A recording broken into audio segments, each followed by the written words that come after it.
બંગાળની ટેલીમાં કોંગ્રેસ કેમ શોધ્યું પણ નથી જડતું?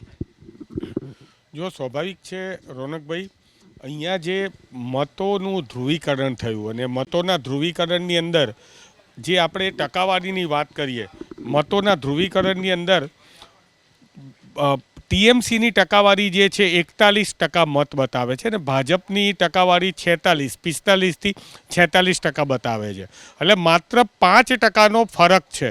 આ 5%માં બીજેપી જે છે એ 206 સીટ લઈ જાય છે અને આ 5%નો ફરક જે છે એ 5%નો ફરક જે ધ્રુવીકરણ થયું એના લીધે તમે જુઓ, કોંગ્રેસનો વોટ શેર હોય કે બીજા લેફ્ટનો વોટ શેર હોય, એ બાકીના જે 15-20% વોટ શેર છે એ સમાન વિચાર ધરાવતી પાર્ટીઓનો છે.